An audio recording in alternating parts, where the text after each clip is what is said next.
तो screen share हो गई? Yes sir. ठीक।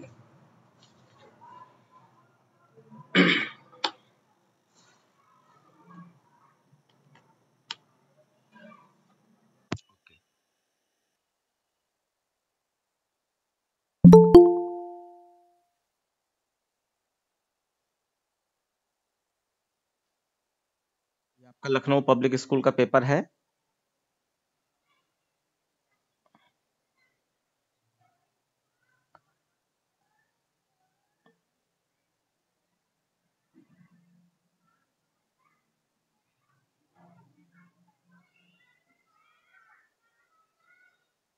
ठीक, देखिए बच्चों, पहले मल्टीपल चॉइस क्वेश्चन से स्टार्ट होगा। तो पहला क्वेश्चन है इसमें, variable that is declared within the body of the method is term as. ऐसे वेरिएबल जो किसी मेथड यानी फंक्शन की बॉडी में डिक्लेयर होते हैं, उन वेरिएबल्स को क्या कह सकते हैं? Instance variable, class variable, local variable, argument variable. बताइए बच्चों। Sir local variable. Local variable, बिल्कुल सही। कि देखिए आपका ये 4 तरीके के वेरिएबल है, मैं जल्दी से बता दे रहा हूं। इंस्टेंस वेरिएबल उनको कहते हैं जो क्लास फंक्शन प्रोग्रामिंग में क्लास का कर्ली ब्रैकेट खुलता है उसके जस्ट नीचे आपके ग्लोबल वेरिएबल के रूप में डिक्लेयर किए जाते हैं, तो वो इंस्टेंस वेरिएबल होते हैं। और उन्हीं के साथ में अगर आप वो वेरिएबल जैसे INT ए लिख लिया है आपने, तो ये तो इंस्टेंस वेरिएबल है क्लास कर्ली ब्रैकेट खुलने के बाद। और अगर आपने स्टैटिक INT ए लिखा होता तो ये आपका क्लास वेरिएबल बन जाता। ठीक है। और कोई फंक्शन है जैसे वॉइड कंप्यूट,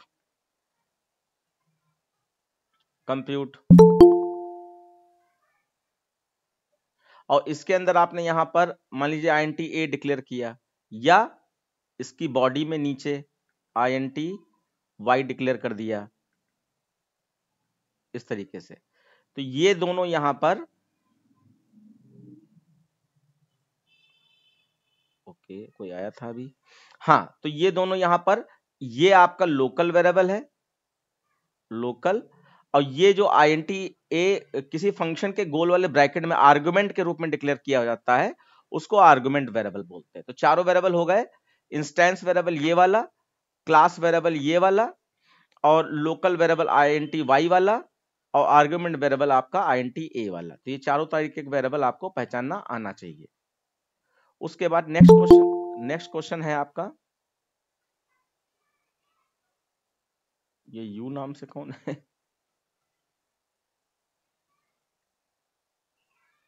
हाँ, द एक्सेस मॉडिफायर या access specifier that gives most accessibility is. सबसे ज्यादा एक्सेसिबिलिटी यानी कि यूज करने की परमिशन कौन देता है? प्राइवेट, पब्लिक, प्रोटेक्टेड या पैकेज? पब्लिक। पब्लिक, बिल्कुल सही। सबसे लीस्ट मतलब सबसे कम प्राइवेट देता है, और सबसे ज्यादा पब्लिक देता है।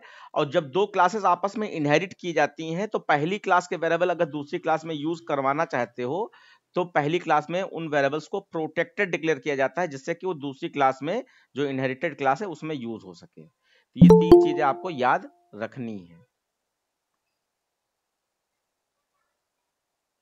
अरे, नए नए नाम से आ रहा है। उसके बाद नेक्स्ट है आपका, wrapper classes are available in package. तो ये बिल्कुल सही है, जावा डॉट यूटिल पैकेज में होता है रैपर क्लासेस। जितनी रैपर क्लासेस कौन सी? जैसे इंटीजर, INT की रैपर क्लास इंटीजर होती है, इंटीजर। ठीक है।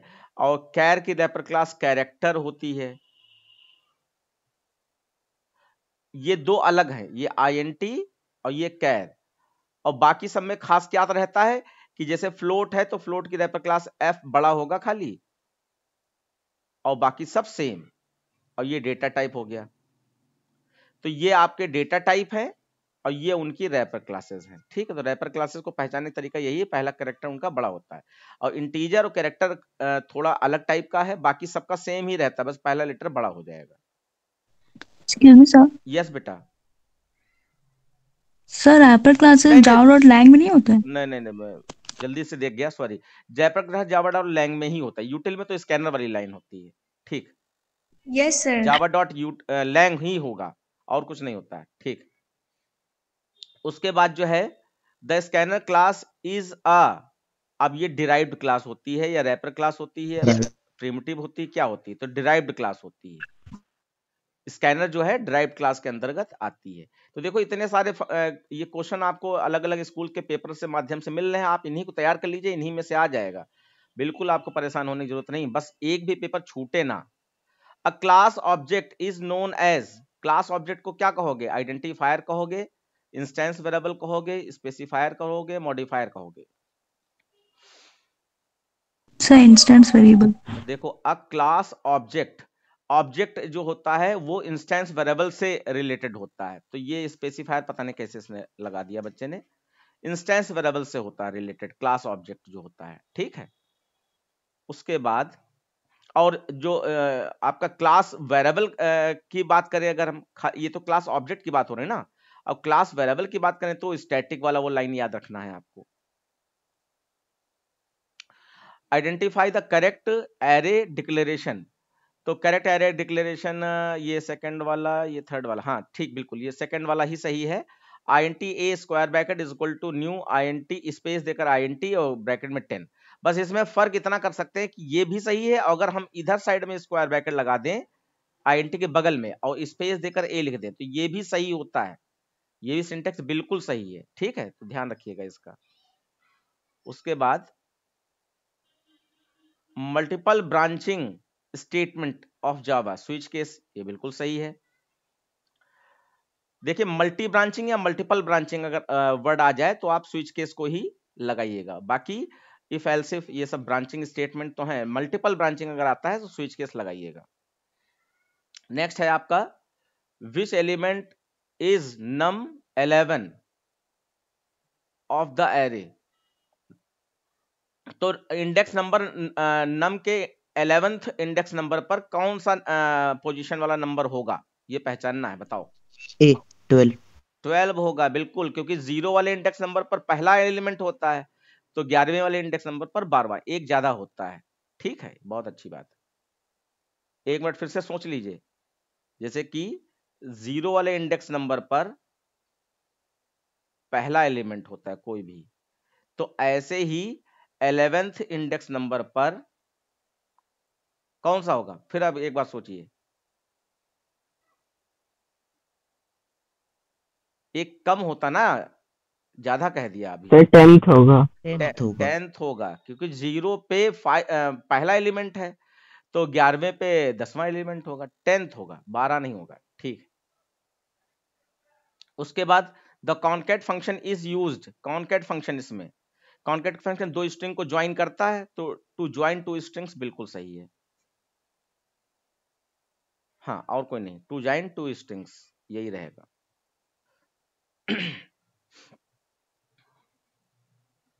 उसके बाद give the output, give the output of the following string method, तो ये मिसिसिपी है, इंडेक्स ऑफ फंक्शन का यूज कर रहे हैं, एस को ढूंढ रहे हैं, तो इंडेक्स नंबर देख लीजिए 0 1 2, तो एस का यहाँ पे इंडेक्स नंबर क्या आ जाएगा? 2 आ जाएगा, 2 आ जाएगा, क्योंकि लेफ्ट टू राइट क्यों ढूंढता है, अगर लास्ट इंडेक्स होता तो पीछे से आगे क्यों ढूंढता है, यानी कि इस वाले एस का आता है इंडेक्स नंबर। फिलहाल यहाँ पे 2 आ गया, और फिर यहाँ पे मिसिसिपी है, इसमें लास्ट इंडेक्स ऑफ आई को ढूंढ रहे हैं, तो आई तो बिल्कुल आखिरी में है, तो 0 1 2 3 4 5 6 7 8 9 10, तो 10 पे है, तो आखिरी इंडेक्स नंबर यहाँ पर 10 आ जाएगा, और 10 2 को ऐड करेंगे कितना आ जाएगा? 12 आ जाएगा, बिल्कुल सही है। फिर उसके बाद नेक्स्ट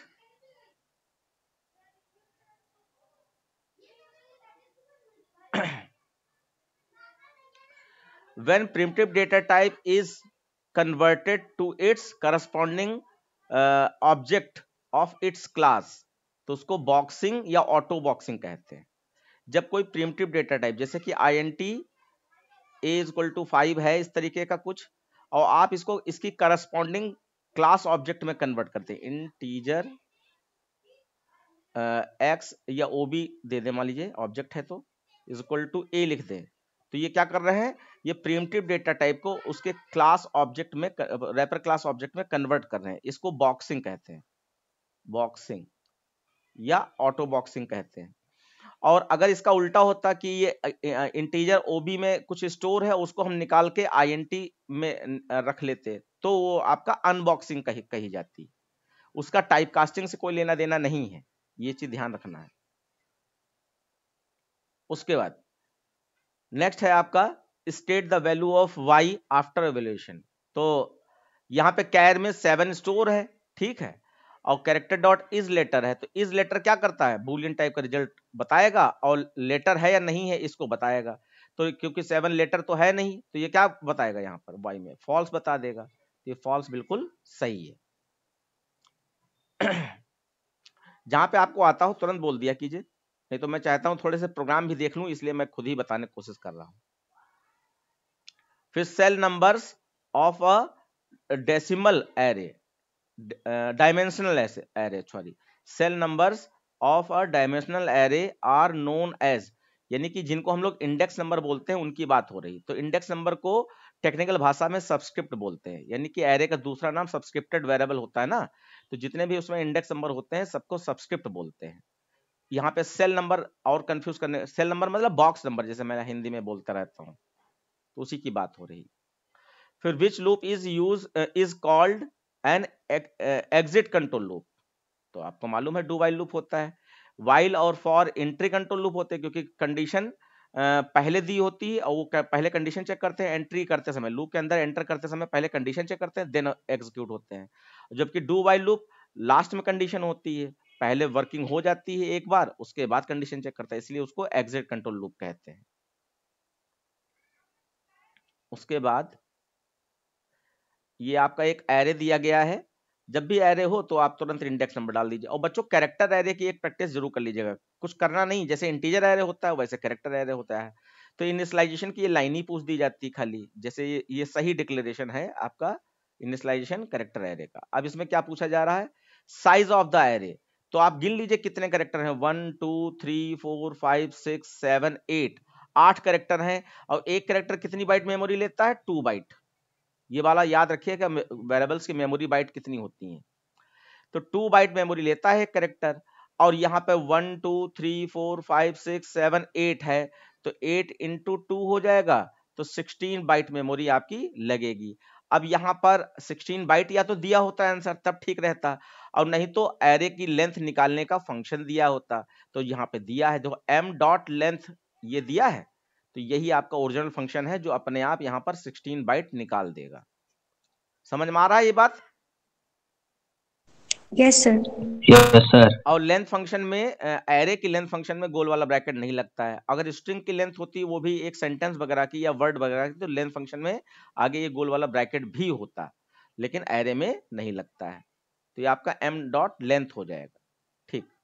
सर एरे में कभी भी गोल वाला ब्रैकेट नहीं, कभी भी नहीं। अगर जैसे पर्टिकुलर हाँ पर्टिकुलर, अगर जैसे यहाँ पर m लिखा है, तो m की जगह पर अगर m स्क्वायर ब्रैकेट में 1 2 0 कुछ भी करके लेंथ लिखा होता ऐसे, तो आपका गोल वाला ब्रैकेट लगता, क्योंकि वो एक पर्टिकुलर एक इंडेक्स नंबर का लेंथ पता करने की कोशिश की जा रही है।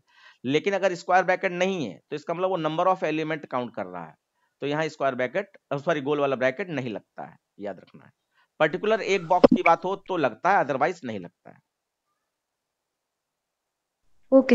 हाँ, उसके बाद is use to terminate loop, loop को टर्मिनेट करने के लिए ब्रेक स्टेटमेंट होता है, बिल्कुल सही लगाया गया है।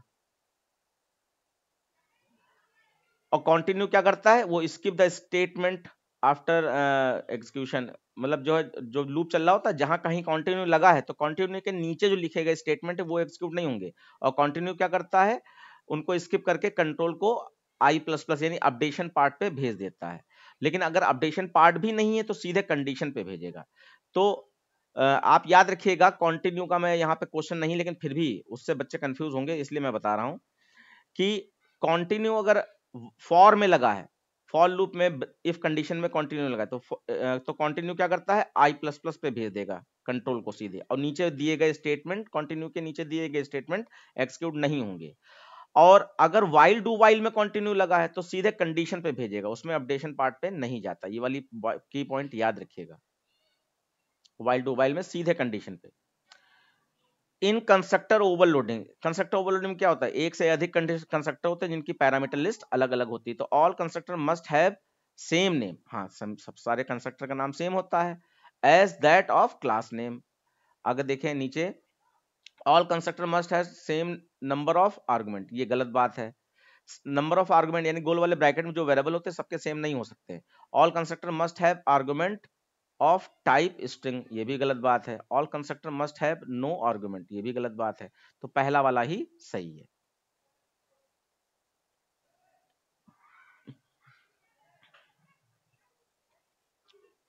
नेक्स्ट है आपका derived class inherits from base class. तो बेस क्लास का मतलब है सुपर क्लास कह सकते हैं उसको। फिलहाल यहां देखो क्या क्या है, स्कैनर बेस, बेस दिया है बच्चों। जैसे दो क्लास हैं, जैसे आपने लिखा क्लास ए और इसके अंदर आपने कुछ भी वर्क किया, जैसे कुछ वेरिएबल डिक्लेयर किए, फंक्शन डिक्लेयर किए, ये क्लास बंद कर दी। उसके बाद आपने बनाई क्लास बी और आप चाहते हो इस क्लास को इस क्लास में जोड़ा जाए। तो यहाँ पे बच्चों एक नया वर्ड और जोड़ लीजिए अपनी डिक्शनरी में, एक्सटेंड होता है, EXTENDS, एक्सटेंड्स, और फिर क्लास का नाम जिसको जोड़ना है, तो यानी ए लिख दिया। तो इसका मतलब ए वाली क्लास अब इसमें जुड़ गई, और फिर यहाँ पर इसका भी कर्ली ब्रैकेट होगा बी क्लास का, इसके भी वर्क वेरिएबल और फंक्शन होंगे। तो यहाँ पे नाम याद कर लीजिए, जैसे ये जो बेस क्लास है इसको हम लोग पेरेंट क्लास बोलते हैं, इसको हम लोग सुपर क्लास बोलते हैं, सुपर, और इसको हम लोग पेरेंट क्लास बोलते हैं, पेरेंट, और इसको हम लोग बेस क्लास बोलते हैं। ये तीन नामों से ये जानी जाती है। और जो ड्राइव क्लास है ये बी वाली, इसको हम लोग सुपर की जगह पे आप कह सकते हैं सब क्लास, सब क्लास, और दूसरा पेरेंट की जगह चाइल्ड कह सकते हैं, चाइल्ड क्लास, और आपका बेस की जगह पे डिराइव्ड क्लास कहा जाता है, डिराइव्ड क्लास। तीन नाम इसके भी हैं, सब class, child class, drive class, और ये super class, parent class, base class, इतने नामों से ऊपर वाली क्लास जानी जाती है। ठीक है बच्चों, समझ में आ गया? इसको बेस क्लास कहा जाएगा। स्कैनर कंफ्यूजन हो गया उसको, बच्चे को, जिसने भी ये पेपर सॉल्व किया। उसके बाद ये लूप चल रहा है, लूप में आई 1 से 2 तक चल रहा है, यानी 2 बार लूप चलेगा, और अंदर वाला 1 से 4 तक चल रहा है, यानी 4 बार ये चला करेगा, और 4 बार ये चलेगा, 2 बार ये चलेगा। और पूछा क्या जा रहा है, how many times inner loop is executed. तो इसमें बहुत सामान्य है कि ऊपर वाला 2 बार चलेगा और नीचे वाला 4 बार चलेगा। और ये खास ध्यान रखिएगा कि प्लस प्लस है तो 4 बार, ये नहीं कि 1 से स्टार्ट हो रहा है 4 तक चल रहा है तो 4 बार। हो सकता है यहाँ पे m = m+2 लिखा होता तो 4 का आधा हो जाता है, यानी 2 ही बार चलता। तो अब आपको क्या करना होता है, इन दोनों को मल्टीप्लाई करा दो, 2 × 4 तो आपका 8 आ जाएगा। तो 8 टाइम्स आपका ये अंदर वाला लूप चलेगा, 8 टाइम्स ये वाला होगा। अगर ऊपर वाला पूछते तो 2 ही बार चल रहा है वो। तो ये निकालने का तरीका होता है। अगर यहीं पे हम m+2 लिख देते तो कितनी बार अंदर वाला लूप चलता,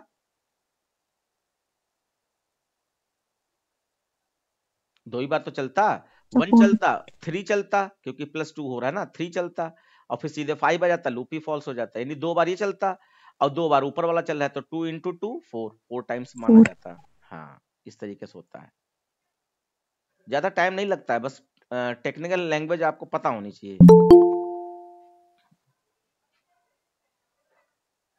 अरे यार, तो ये कोई पीछे पड़ गया है।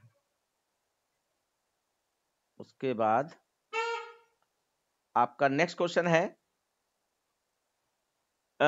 Default delimiters used in scanner class is.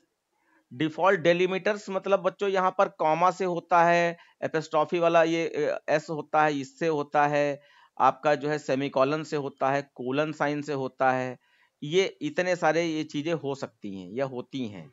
तो यहाँ पे कह रहा है कि default delimiter used in scanner class, तो स्कैनर क्लास में डिफॉल्ट डेलीमीटर कॉमा यूज होता है या कोलन यूज होता है या स्लैश यूज होता है, हाँ स्लैश भी होता है, ठीक है, स्पेस यूज होता है। तो देखो अगर स्कैनर वाली क्लास की बात करें तो स्कैनर में तो हम लोग लास्ट में सेमीकोलन लगाते हैं, ठीक है, सेमीकोलन लगाते हैं, कहीं कॉमा वामा देखने को मिलता है नहीं, लेकिन हम स्लैश लगा सकते हैं, स्लैश लगा सकते हैं जहां पे स्ट्रिंग आरजीएस लगता है, sorry system dot in scanner में जहां लगता है वहां पे हम सिंगल को उसमें स्लैश लगा सकते हैं, ठीक है।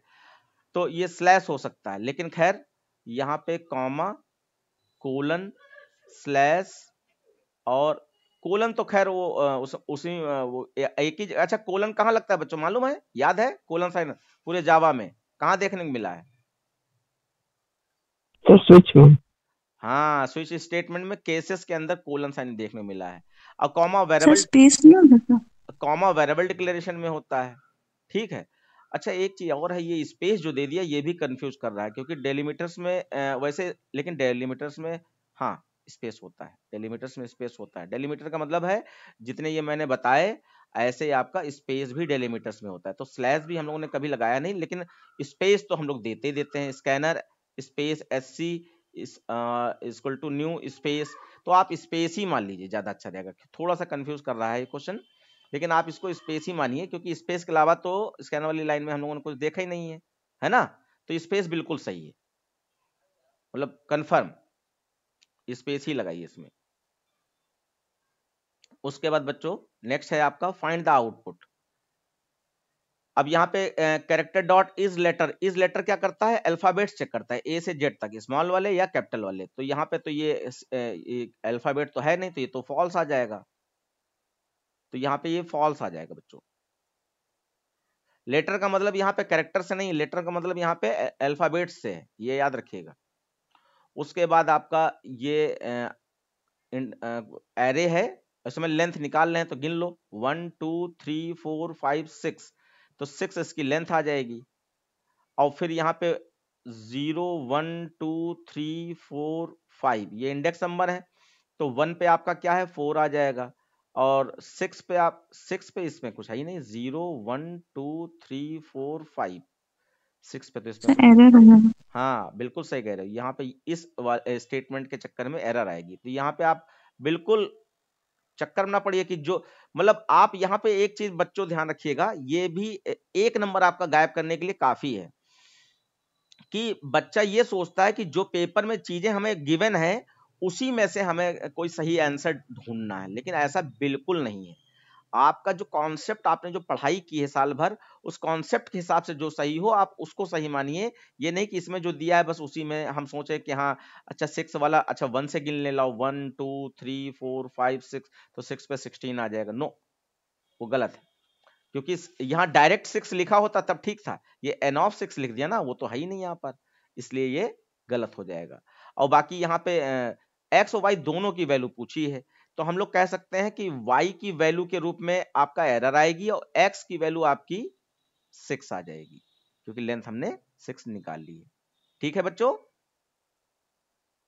क्योंकि यस सर। दो चीजें पूछी ना, तो एक चीज का तो आंसर सही है ही, इसमें कोई दिक्कत नहीं। हमने अभी बताया था एरे के साथ में लेंथ फंक्शन में कोई गोल वाला ब्रैकेट नहीं लगता है, और इसका मतलब होता है नंबर ऑफ एलिमेंट काउंट करना है। तो 1 2 3 4 5 6, तो 6 आ जाएगा। तो ये y के लिए एरर आएगी और ये वाली लाइन में आप 6 लिख दीजिएगा।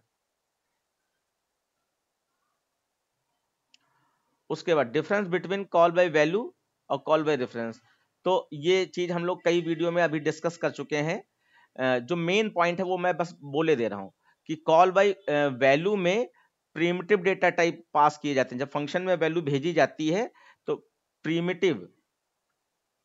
प्रिमिटिव डेटा टाइप पास किए जाते हैं या भेजे जाते हैं, और कॉल बाय रेफरेंस में नॉन प्रिमिटिव भेजे जाते हैं। प्रिमिटिव डेटा टाइप में आपका इंट, कैर, फ्लोट, डबल इस तरीके की वैल्यू होती हैं। नॉन प्रिमिटिव में आपका एरे, स्ट्रिंग और ऑब्जेक्ट, खास तौर पे अगर आप स्ट्रिंग ना लिखना चाहें ना लिखें, एरे और ऑब्जेक्ट लिख दीजिए, ये काफी है, ये भेजा जाता है। ठीक है, फिर दूसरा जो है कॉल बाय वैल्यू में जो भी जहां से वैल्यू भेजते हो वो क्या होता है, वो एक्चुअल आर्गुमेंट होता है, और जहां वैल्यू पहुंचती है फंक्शन वाली लाइन में वो फॉर्मल पैरामीटर फॉर्मल होता है। हाँ, तो एक्चुअल आर्गुमेंट से फॉर्मल पैरामीटर में जो भी वैल्यू भेजी गई होती है, अगर फॉर्मल पैरामीटर में कोई भी उन वैल्यू के साथ में चेंजेस किए गए हैं तो उनका कोई भी इफेक्ट एक्चुअल आर्गुमेंट पे नहीं पड़ता है। तो आप कह सकते हो कि कॉल बाय वैल्यू वाले उसमें लिख देना आप कि actual argument are not change, या नहीं चेंज होते हैं। और इसमें कॉल बाय रेफरेंस में जब वैल्यू एरे या ऑब्जेक्ट की भेजी जाती है और अगर फॉर्मल पैरामीटर में कोई चेंज हुआ फंक्शन डेफिनेशन के अंदर तो एक्चुअल वैल्यू भी चेंज हो जाती है। तो आप यहां कह सकते हो कि ये actual parameter are not change, और यहां पे कह सकते हो कि एक्चुअल पैरामीटर आर चेंज्ड। इस तरीके से आप लिख सकते हो, और बाकी जो मैंने नोट्स दिए हैं उसमें आपका सारा कुछ इसमें डिटेल वाइज दिया गया है।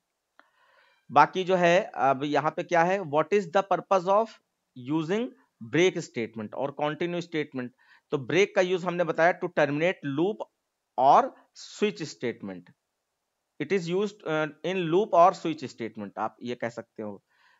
तो और दोनों का काम क्या है कि टर्मिनेट करने का काम करता है दोनों में, चाहे स्विच केस में केस के अंदर से टर्मिनेट करे और चाहे लूप में लूप के अंदर से टर्मिनेट करे। ठीक है, और कंट्रोल को स्विच केस से बाहर कर देता है, ये लूप से बाहर कर देता है। और कंटिन्यू क्या करता है, कंटिन्यू आपका जो लूप, ये सिर्फ लूप में ही यूज होता है, पहली बात तो ये सिर्फ लूप में ही यूज होता है, और इसका काम जो है अपडेशन पार्ट को आगे बढ़ाना है और कंटिन्यू के नीचे लिखे गए स्टेटमेंट को स्किप कर देना है।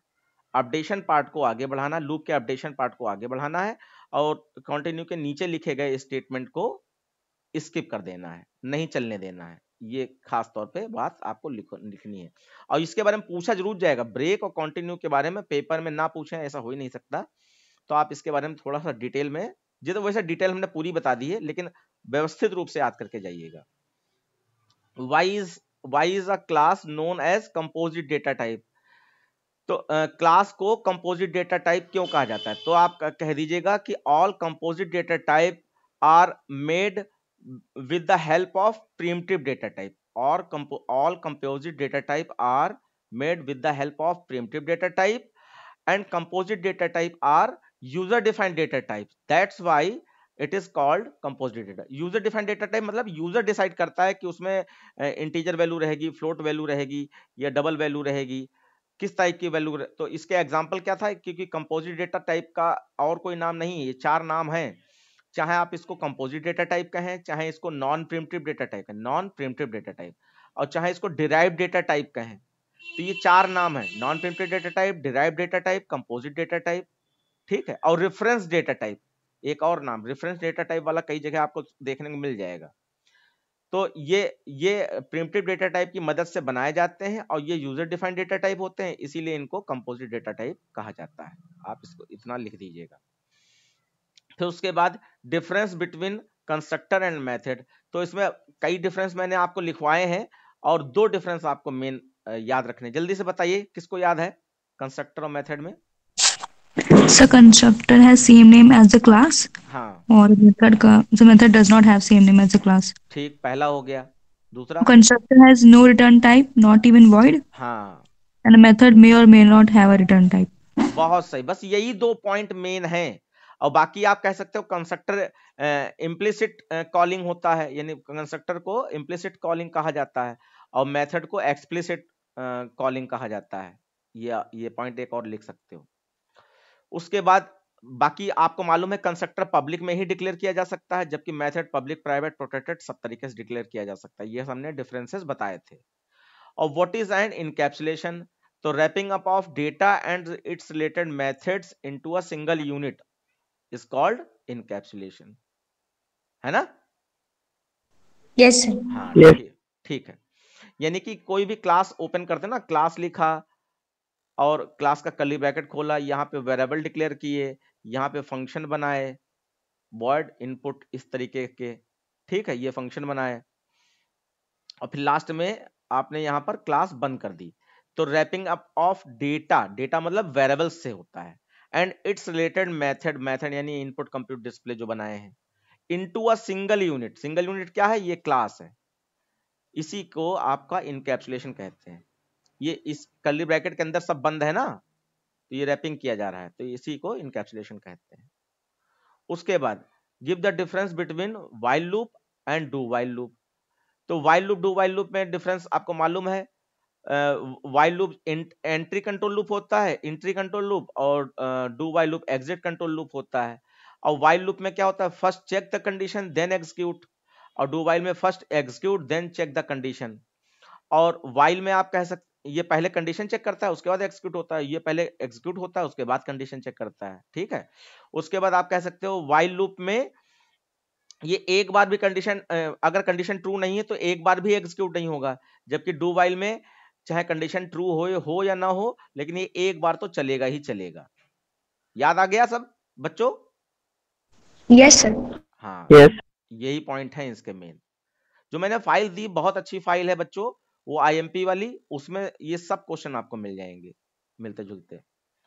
फिर स्ट्रिंग में ये टेक्नोलॉजी, इंफॉर्मेशन टेक्नोलॉजी स्टोर है, ये इंडेक्स ऑफ का यूज कर रहे हैं, एन को ढूंढ रहे हैं, तो एन देख लीजिए 0 1, 1 पे आपका एन है, वो 1 आ गया, पाप पी में आ गया, और फिर पी को प्रिंट करा तो 1 प्रिंट हो जाएगा, इसमें कौन सी बड़ी बात थी, ये तो सही था।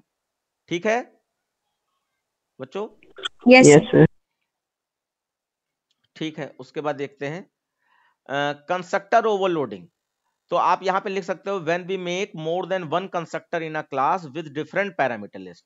जब हम किसी क्लास के अंदर, जैसे हमने यहाँ पे क्लास XYZ बनाई और इसके अंदर कुछ वेरिएबल्स हैं int a सपोज दैट, और फिर आप यहाँ पे कंस्ट्रक्टर बनाते हो, तो एक से अधिक कंस्ट्रक्टर जिनकी पैरामीटर लिस्ट सेम ना हो, एक ये कंस्ट्रक्टर बना दिया और एक आपने ये कंस्ट्रक्टर बना दिया,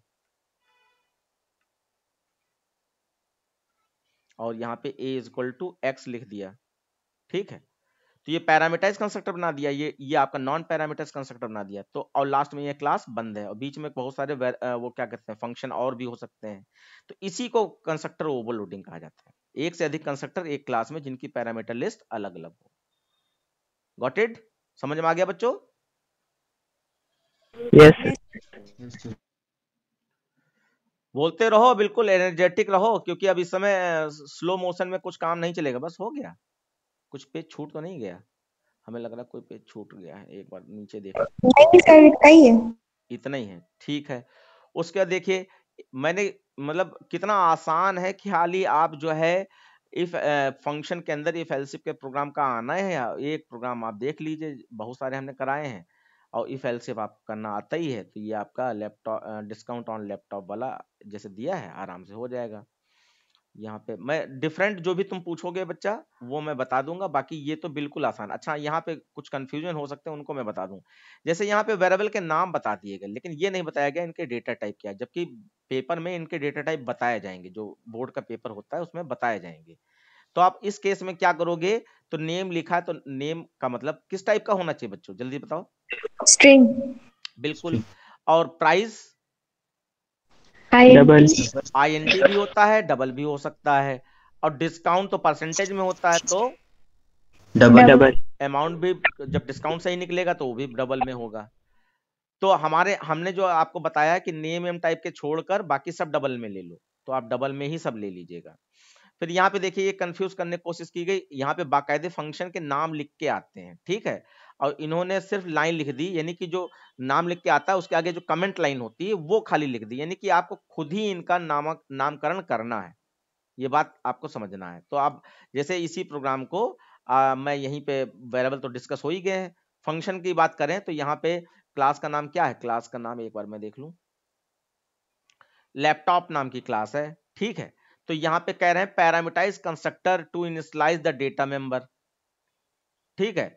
तो पैरामीटराइज कंस्ट्रक्टर बनाना है, तो लैपटॉप नाम की क्लास है, जैसे ही आपके पहले वेरिएबल हो जाएंगे, जो भी पहले तो ये सबसे पहले इंपोर्ट वाली लाइन, उसके बाद क्लास, क्लास का नाम लैपटॉप कर्ली ब्रैकेट खोला, ये सारे वेरिएबल हो गए। उसके बाद आप यहाँ पे लैपटॉप,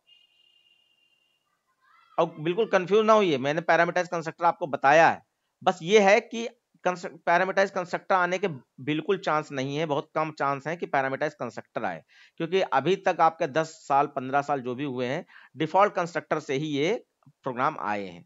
लेकिन ऐसा ये नहीं कह सकते कि आएगा ही नहीं। तो देखो अब आपको यहाँ पे पैरामीटराइज कंस्ट्रक्टर का मतलब होता है कि वैल्यू जो यूजर वर्डमैन से भेजेगा वो वाली वैल्यू इन वेरिएबल्स को प्रोवाइड होनी चाहिए। तो कितने वेरिएबल यहां रखे जाएं, तो आप सोचो कि अगर ऊपर वाले वेरिएबल्स में वैल्यू इनपुट करते तो किन किन वेरिएबल्स में वैल्यू इनपुट करते, तो एक नाम तो इनपुट करना पड़ता ना, और एक आपको प्राइस इनपुट करना पड़ता। तो अगर आपने इंटीजर लिया तो इंटीजर ले लीजिए, अगर डबल लिया तो डबल ले लीजिए, बाकी तो सब कैलकुलेशन से आएगा ना। तो आप यहां पर कर्ली ब्रैकेट खोलो, n is equal to name name is equal to n कर दो, क्योंकि ये n में जो भी नाम मंगाया गया है वो नेम में स्टोर होना चाहिए। तो name is equal to n हो गया, और आपका जो प्राइस था, क्योंकि प्राइस जब तक इनपुट नहीं करोगे तब तक कैलकुलेशन करोगे, कैसे करोगे, तो ये हो गया। और बाकी जितने आपका और वेरिएबल थे वो सब 0 0.0 इस तरीके से आप यहां पर डिक्लेयर कर दीजिए। हो गया कंस्ट्रक्टर ये वाला, ठीक है। उसके बाद पैरामीटराइज कंस्ट्रक्टर हो गया। उसके बाद ये कह रहे हैं to accept the detail name and price. देखो दो ही चीजें इनपुट करने के लिए कह रहे हैं, लेकिन ये बिल्कुल क्वेश्चन ये ना आएगा ना आया, एक बार धोखे से आया था, गड़बड़ कर दिया था। मैंने आपको एक चीज बच्चों बताई है कि अगर पैरामीटराइज कंस्ट्रक्टर से वैल्यू इनपुट कर रहे हैं तो इनपुट फंक्शन नहीं होगा, अगर इनपुट फंक्शन से वैल्यू इनपुट कर रहे हैं तो पैरामीटराइज कंस्ट्रक्टर नहीं होगा। लेकिन ऐसा अगर दे दें कि पैरामीटराइज कंस्ट्रक्टर से भी कह रहे हैं वैल्यू इनपुट करो, और यहां पे वैल्यू इनपुट करने के लिए भी कह दिया गया है, तो आप समझ जाओ कि वर्ड इनपुट बनेगा। तो हमें क्या, हम बना देंगे वर्ड, क्योंकि वैल्यू इनपुट करने के लिए इनपुट फंक्शन ही बनाते हैं। तो वर्ड इनपुट, और यहां पे स्कैनर वाली लाइन लगाई, और फिर यहां पे name is equal to enter name, और name is equal to sc dot next line, ये लिख दिया। मैं अंदाजा दे रहा हूं आपको, price is equal to sc dot next double double. तो देखो ये आपने वर्ड इनपुट फंक्शन भी बना दिया। फिर उसके बाद कह रहे हैं कंप्यूट करो, तो वर्ड कंप्यूट बना लो, यहां पे वर्ड कंप्यूट, और ऊपर इफ एल्स इफ में जो भी कंडीशन दी गई है प्राइस को लेकर इफ एल्स इफ लगा डालो। और फिर उसके बाद ये कह रहे हैं डिस्प्ले, तो वर्ड डिस्प्ले बना दो, वही रहेगा फॉर्मेट वर्ड डिस्प्ले।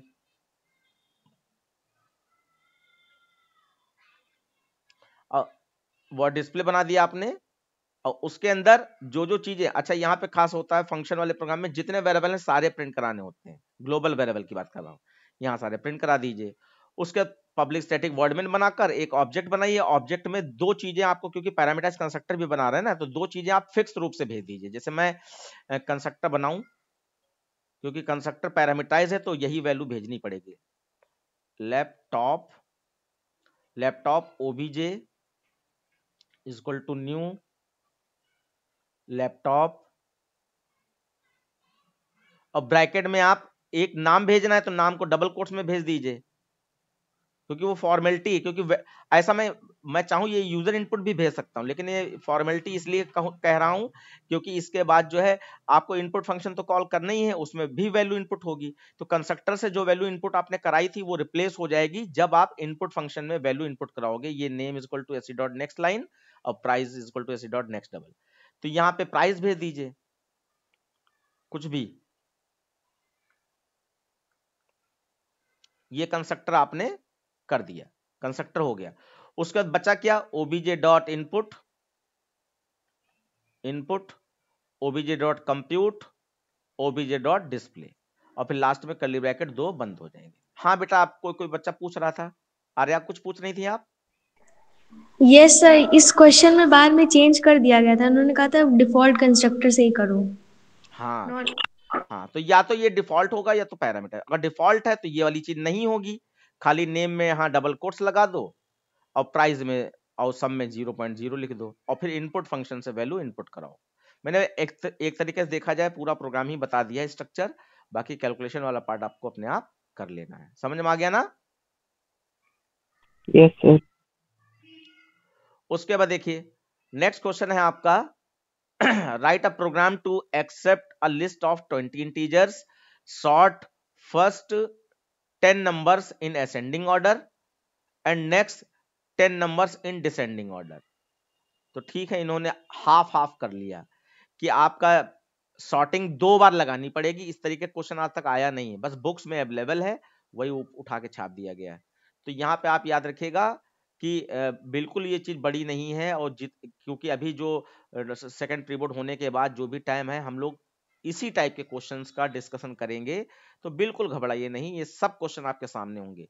और वरना आपको क्या करना है, सॉर्टिंग बबल सॉर्ट आपकी है तो 10 नंबरों के लिए बबल सॉर्ट, जैसे 10 नंबरों के हिसाब से हम क्या माने, आई वाला loop I is equal to 0, I less than 10 चलाइए, और जे वाला loop J is equal to 0, J is less than 10 minus 1 minus I, या आप सीधे 9 माइनस आई कर सकते हैं। तो 10 नंबर आपको असेंडिंग ऑर्डर में करने हैं, और उसके बाद दोबारा से बबल सॉर्ट वाला लूप चला दीजिए। जब ये एक बार हो जाएगा दोबारा चला दीजिए, तो अब बचे हुए 10 नंबर जो हैं, तो 10वां नंबर कहां पे होगा 0 से 9 तो पहले 10 नंबर हो गए, और फिर 0 से 9 पर पहले 10 नंबर हो गए, और फिर 10th वाले नंबर पर 10वां नंबर होगा। ठीक है, वो कहां तक चला जाएगा, वो 19 20 इंटीजर्स है ना, तो 19 तक चला जाएगा।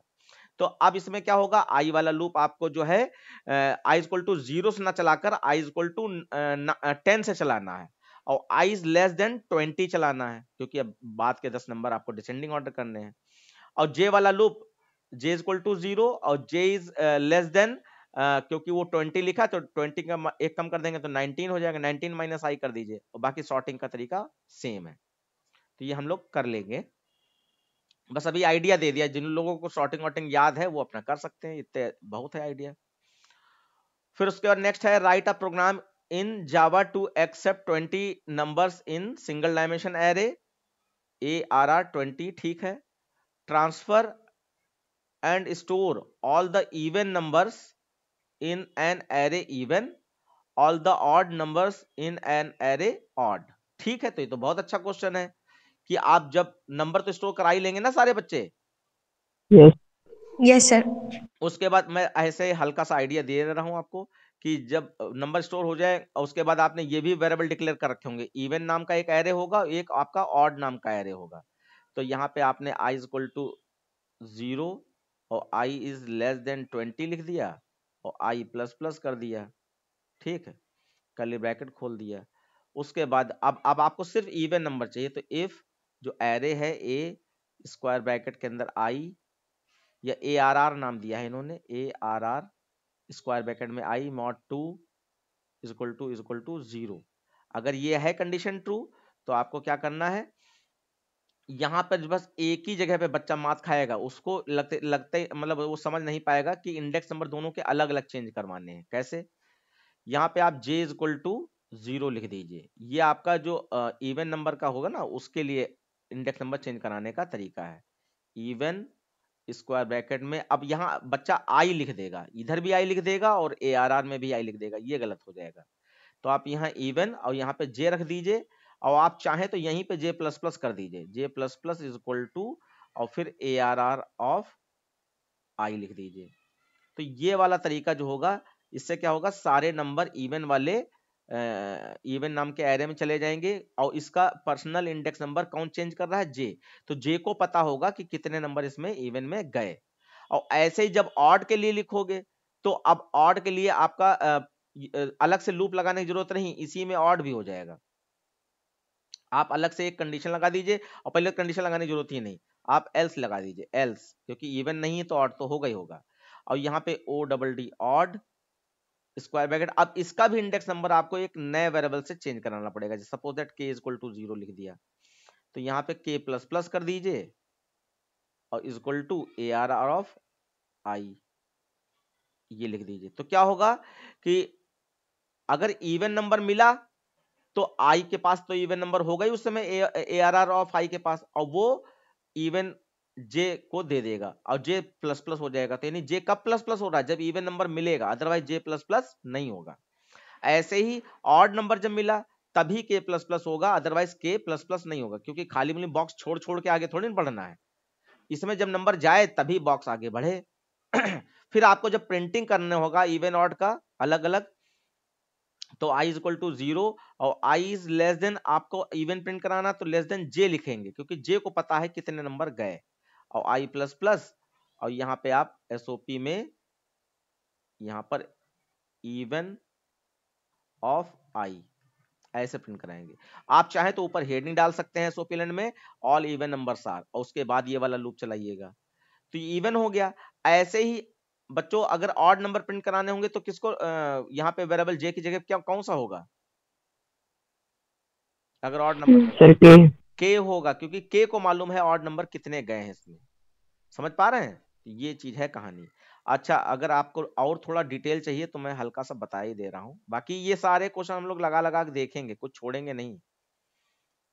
मैं ये कहना चाह रहा था कि जैसे कि यहाँ पे 2 4 9 6 और 3 और यहाँ पे हमने 11 दे दिया, ऐसे दे दिया, इतने से ही आप अंदाजा लगा लीजिए। तो 0 1 2 3 4 5, तो देखो सबसे पहले i 0 है, तो 0 पे आपका 2 मिला, तो 2 तो इवन होता है, तो वो तो इसमें जाएगा, 2 इवन वाले उसमें। फिर उसके बाद जो है उस समय j कितना होगा? j 0 होगा, तो 0 पे आपका 2 चला गया। उसके बाद j प्लस प्लस होके कितना हो जाएगा? 1 हो जाएगा, 1, क्योंकि पहले नंबर पोस्ट इंक्रीमेंट किया ना, पहले नंबर स्टोर कराएगा, उसके बाद प्लस प्लस होगा। फिर i प्लस प्लस होके आपका 1 हो गया, 1 पे क्या मिला? 4, तो 4 भी इवन होता है, तो फिर आपका 4 कहाँ चला जाएगा? ये j के 1 वाले बॉक्स पे चला जाएगा, और 1 प्लस j प्लस प्लस होके 2 हो जाएगा। फिर उसके बाद देखिए आपका इंडेक्स नंबर 2 पे आपका 9 मिला, 9 तो इवन होता नहीं है, तो आप एल्स में चले जाएंगे, एल्स में चले जाएंगे तो 9 स्टोर होगा किस बॉक्स पे? बच्चों सोचो, 9 किस बॉक्स पे स्टोर होगा? के बॉक्स सर, के थर्ड बॉक्स नहीं, सर, 0 इंडेक्स वाले बॉक्स। हाँ 9 स्टोर होगा के 0 वाले बॉक्स पे। क्यों? क्योंकि के तो आपका 0 है, तो पहले 0 वाले बॉक्स पे स्टोर करा देगा। अब बच्चा गलती क्या करता? अगर बच्चा यहां भी आई लिख देता और यहां भी आई लिख देता, तो सोचो कि ऑड पहला नंबर था, वो ऑड के किस इंडेक्स नंबर पे जाता अगर दोनों जगह आई लिखा होता? यहां देखो, आई तो यहाँ पे 2 है ना, 2 पे 9 है, तो ये क्या करता है? ये 2 वाले बॉक्स पे, ऑड के 2 वाले बॉक्स पे 9 स्टोर कर देता। अब ऑड के 2 वाले बॉक्स पे अगर 9 स्टोर करता, तो स्टार्टिंग के जो बॉक्स हैं यानी कि 0 और 1 ये तो खाली रह जाते ना ऑड वाले। सोचो बच्चों, यही मैं बताना चाह रहा था हाँ सर। कि आपका अभी तक ऑड मिला नहीं पहला ऑड नंबर मिला तब आई हो चुका है 2, तो उसके पास जो भी 2 इंडेक्स नंबर पे है यानी ऑड नंबर, वो ऑड में स्टोर कर दे, तो ऑड के लिए तो वो पहला नंबर है, तो वो उसको 0 वाले बॉक्स पे आना चाहिए। लेकिन अगर आई लिखा होता तो वो यहाँ पर 2 वाले बॉक्स पे स्टोर कर देता। तो ऑड का जो एरे है उसके स्टार्टिंग के 2 बॉक्स खाली रह जाते, इसलिए इनका पर्सनली अलग से इंडेक्स नंबर बदलवाना पड़ेगा, ये इसका राज है। और कितने नंबर गए हैं तो ये सिर्फ जे को मालूम है ना, अभी ऐसे समझ लो। अगला नंबर आपका 6 है, वो यहां आ जाएगा और आपका j प्लस प्लस होकर 3 हो जाएगा। अगला नंबर 3 है, वो आपका ऑड में आ जाएगा, किस पे? 1 वाले बॉक्स पे। फिर अगला नंबर 11 है, वो कहां आ जाएगा? इसके 3 पे आ जाएगा, और ये नहीं, ये इस पे 3 पे नहीं आएगा, इसके 3 पे आ जाएगा, 2 पे, और ये 11 आ गया, और ये प्लस प्लस होके 3 हो गया। अब देखो जे कहां तक पहुंच गया? 3 तक, और के कहां तक पहुंच गया? ये भी 3 तक। वो अलग बात है, मैंने 3 3 ले लिए, हो सकता है ऊपर वाले में 2 ही वेरिएबल, 2 ही इवन नंबर होते हैं, तो ये सिर्फ 2 ही तक पहुंच पाता, और ये आपका 4 तक पहुंच जाता। तो अब जे तक लूप चला रहे हैं, तो जे के पास 3 है तो लेस देन लूप चला रहे हैं, तो लेस देन लूप का मतलब 0 से 2 तक चलेगा, तो 2 4 6 यहां प्रिंट हो जाएंगे। आइडिया लग गया नहीं लग गया, ये बताइए? Yes sir. Yes sir. हाँ, ये था इसका। बाकी हम लोग सारे क्वेश्चन करेंगे, कोई भी पेपर स्कूल का अगर है और उसमें कोई डिफरेंट चीज दी गई तो मैं बताऊंगा जरूर, भले वो इंपॉर्टेंट हो ना हो, जैसे कि ये इंपॉर्टेंट नहीं है, लेकिन स्कूल के हिसाब से तो वो कुछ ना कुछ वेरिएशन करते रहेंगे, तो उसके हिसाब से इंपॉर्टेंट भी है। अब देखिए, ये एक आपका सेंटेंस इनपुट कराया गया है, जिसमें आपको ऐसा फ्रेम करना है कि हर वर्ड का पहला नहीं, हाँ, हर वर्ड का पहला लेटर जोड़कर एक नया वर्ड बनाना, हर वर्ड का पहला लेटर जोड़कर एक नया वर्ड बनाना। जैसे यहाँ वी ले लिया, ये आई ले लिया, ये आर ले लिया, ये यू ले लिया, ये एस ले लिया, तो इसमें कोई दिक्कत नहीं होनी चाहिए। इसलिए दिक्कत नहीं होनी चाहिए क्योंकि पहला लेटर हमें मालूम है कैसे मिलेगा, एक तरीका सीख लीजिए, क्योंकि वर्ड वैसे वर्ड एक्सट्रैक्शन लूप से करेंगे तब तो बहुत ही आसान हो जाएगा। लेकिन आप बिल्कुल ये चक्कर में ना पड़िएगा, किसी भी के कहने पर ना आइएगा कि वर्ड एक्सट्रैक्शन लूप के क्वेश्चन नहीं आएंगे। ये तो वर्ड एक्सट्रैक्शन लूप का ही क्वेश्चन है, हम वर्ड तोड़ कर कराएं तो ये बहुत आसान हो जाएगा, और ऐसे थोड़ा सा और टेक्निकल लगाना पड़ेगा। तो अगर वर्ड एक्सट्रैक्शन से आप करते हो तो बिल्कुल सही होगा, इसलिए मैंने कहा है वीडियो उसकी जरूर देख लेना। इफ में वर्ड तोड़ो और एल्स में वर्ड का पहला लेटर 0 पे आ जाएगा, उसको निकाल लो, आराम से बन जाएगा। इसको वर्ड एक्सट्रैक्शन लूप वाले तरीके से बता दें या जो है आपका जनरली दूसरे तरीके से बता दें, जल्दी से बताइए। सर वर्ड एक्सट्रैक्शन लूप से। तो वर्ड एक्सट्रैक्शन लूप से अगर करेंगे तो देखिए ऐसे करेंगे, for I is equal to 0 और जो भी इसकी लेंथ होगी, यानी कि मान लीजिए एस में है तो उसमें एन में लेंथ ले रखी होगी, तो आप जो है ऐसे कर सकते हैं। ये भी मैं आइडिया दे रहा हूं, बाकी ये सारे क्वेश्चन डिस्कस होंगे एक वीडियो में, बच्चों को ये ज़्यादा आराम हो जाएगी कि हाँ इसका ये आइडिया था। यहाँ पे आपने कैर सी एच करके आपने कैरेक्टर तोड़ा, एस डॉट कैरेट आई कैरेक्टर तोड़ दिया, और फिर यहाँ पे वर्ड कैसे तोड़े जाते, if C H not equal to space, इससे वर्ड तोड़े जाते हैं। और कोई एक नई स्ट्रिंग आपने पी नाम की मान लीजिए ले रखी, पी नाम की एक नई स्ट्रिंग ले रखी है, तो पी में आप इसके वर्ड तोड़िए, पी या डब्ल्यू कुछ भी ले लीजिए, तो P is equal to P plus C H. और जैसे ही आपका स्पेस मिलेगा सेंटेंस में, जैसे ये वाइटल के बाद में यहाँ पे स्पेस मिलेगा, तो स्पेस स्पेस बराबर होता है, ये कह रहा बराबर ना हो तब कंडीशन ट्रू होगी, तो आप कहाँ जाओगे, एल्स में आ जाओगे। एल्स में आपको क्या करना है, एसओपी में ये जो पी में वर्ड टूट गया, वाइटल वाला वर्ड पी में आ चुका होगा, तो वो पी डॉट, हमें पहले लेटर तो चाहिए, पी डॉट कैरेट, और पहला लेटर हमेशा 0 पे होता है, बस हो गया। और फिर पी को खाली करा दीजिए, P is equal to space, देना नहीं है, बस डबल कोट्स लगाना है, बंद कर देना। ये इतना ही प्रोग्राम था। अब देखिए सबसे पहले वी टूटेगा कैरेट फंक्शन से, V not equal to space condition true, तो वी इसमें आ जाए, वी इसमें आ गया। फिर आई प्लस प्लस के 1 हो गया, 1 पे आपका आई मिला, आई नॉट इक्वल टू स्पेस, तो आई भी आ जाए। फिर आपका 2 हो गया, 2 पे आपका टी टूटेगा, T not equal to space, तो टी भी आ जाए इसमें। फिर आपका ए टूटेगा, A not equal to space, तो ए भी आ जाएगा इसमें। फिर आपका एल टूटेगा, L not equal to space, तो एल भी आ जाएगा इसमें। फिर जैसे ही आप यहाँ पे पहुंचोगे स्पेस पर, 0 1 2 3 4 5, 5 पे स्पेस है, तो space not equal to space, तो क्या होगा, कंडीशन फॉल्स हो जाएगी, आप एल्स में आ जाओगे। और एल्स के अंदर आप क्या कर रहे हो कि पी में जो वाइटल टूटा है, इसके 0 इंडेक्स नंबर पे क्या है, वी, तो वी प्रिंट करा देना, एलन ना लगाना, यहाँ एलन ना लगाना, वी प्रिंट हो जाएगा, तो ये पहला वी प्रिंट हो गया। उसके बाद दोबारा लूप चले, अच्छा नीचे आए, इसको खाली करा दिया, इसका मतलब पी के अंदर से वाइटल हमने हटा दिया, क्योंकि अब नया वर्ड तोड़ना है। फिर लूप चलेगा तो आई प्लस प्लस होके आपका यहाँ पे 5 6 हो जाएगा, 6 पे आई टूटा, I not equal to space, तो इसमें आई आ जाए। फिर N not equal to space, तो एन आ जाए। फिर O F not equal space, O not equal space, R not equal space, और ये पूरा आपका इंफॉर्मेशन आ जाएगा। फिर जैसे ही आपका यहां पे स्पेस मिला, कंडीशन आपकी फॉल्स हो गई, आप एल्स में आ जाओगे। और कोई भी वर्ड सेंटेंस में कहीं पे भी हो, जैसे ये एक टेक्निकल चीज है, कोई भी वर्ड सेंटेंस में किसी भी इंडेक्स नंबर से स्टार्ट हो रहा हो, लेकिन अगर वो किसी नए वेरिएबल में आता है, तो पी में आ रहा है ना, तो उसका इंडेक्स नंबर बार बार 0 से स्टार्ट हो जाएगा, तो फिर से ये 0 से स्टार्ट हो जाएगा, 0 1 2 3, जब ये वी के पी के अंदर आ जाएगा। फिर जैसे आपका स्पेस मिला, आप एल्स में आए, और पी के 0 वाले बॉक्स पे जो भी करेक्टर है टूट जाए, तो आई टूट जाएगा आपका। ऐसे ही रिसोर्स और अंडर और साइज इस तरीके से होता है। तो ये हम लोग डिस्कस कर लेंगे, वर्ड एक्सट्रैक्शन से बहुत आसान तरीके से हो जाता है। फिर उसके बाद अब ये स्ट्रिंग टाइप का फंक्शन में ऐसा क्वेश्चन नहीं आया है आज तक, दे दिया है क्योंकि क्वेश्चन नहीं बना पाए होंगे कि क्या दें, वैसे पेपर के अकॉर्डिंग देना चाहिए, जैसे उन्होंने जो स्पेसिमेन पेपर दिया उससे मिलता जुलता, या आपका जो एक्सपीरियंस है। इसमें एक स्ट्रिंग टाइप का वेरिएबल है, और ये आपका काउंट वॉवेल, तो कोई दिक्कत नहीं। गेट एसटीआर में आपको स्ट्रिंग को इनपुट करना है, जैसे इनपुट फंक्शन बनाते हैं ना, तो क्योंकि यूजर डिफाइंड फंक्शन है तो नाम बदल सकते हैं, तो गेट str रख दिया। तो इसमें स्कैनर वाली लाइन लगाकर sc.nextInt से s में आप वो स्ट्रिंग इनपुट कर लीजिए। अब गेट वॉवेल, तो इसमें एक काउंटर वेरिएबल ले लीजिएगा c इक्वल टू 0, यही वाला जो लूप लगाया था ये वाला लूप लगाएंगे। अब वो कैरेक्टर वॉवेल से मैच करा लीजिए, AEIOU से, अगर जो भी मैंने तरीके बताए हैं वॉवेल चेक करने के, और उसमें C++ कर दीजिए।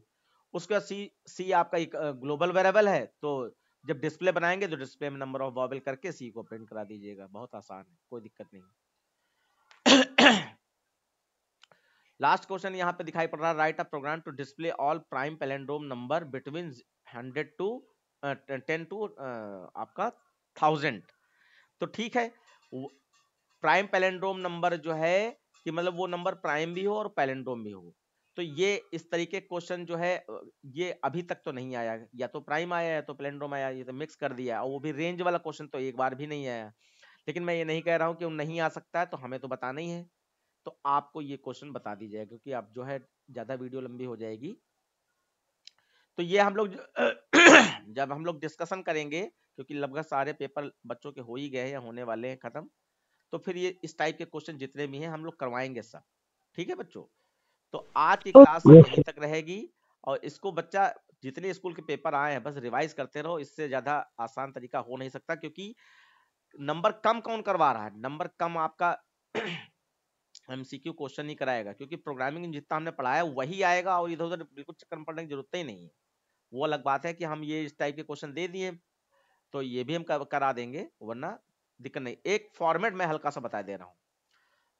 इस वाले क्वेश्चन को करने का फॉर्मेट क्या था कि पहला लूप आप i वाला 10 से चला दीजिए, i इक्वल टू 10, और i is less than equal to 1000, और i प्लस प्लस।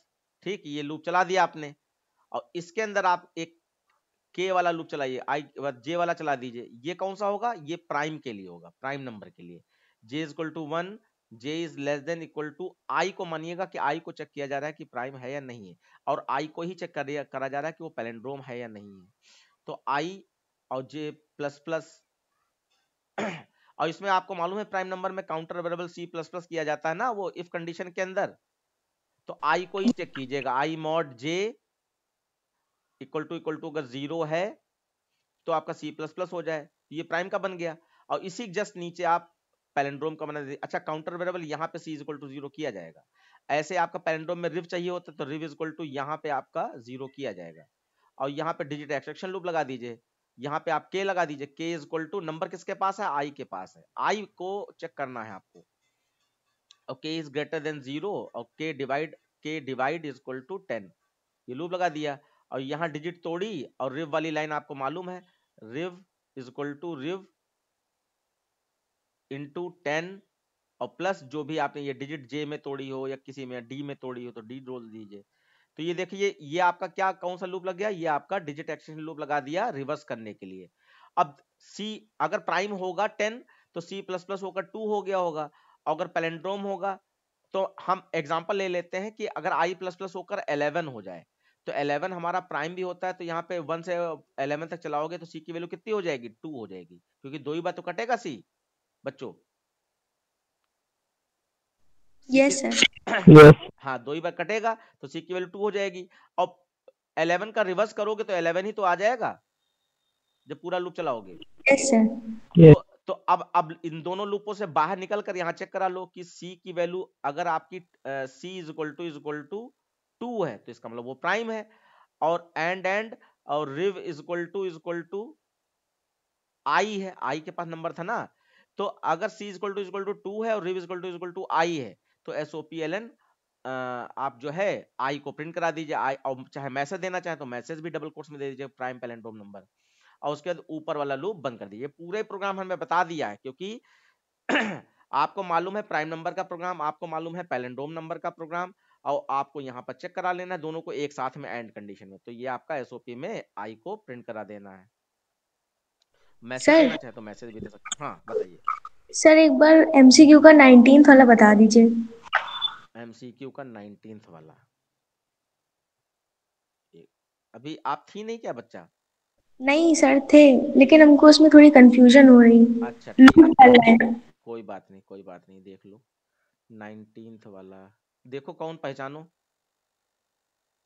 नीचे है ऊपर है, रोमन वाले हम थोड़े भूल जाते हैं। 4 5 6 और आगे हाँ, और आगे है ये 9 वाला है। नहीं, और 19th है। 19th वाला, अच्छा।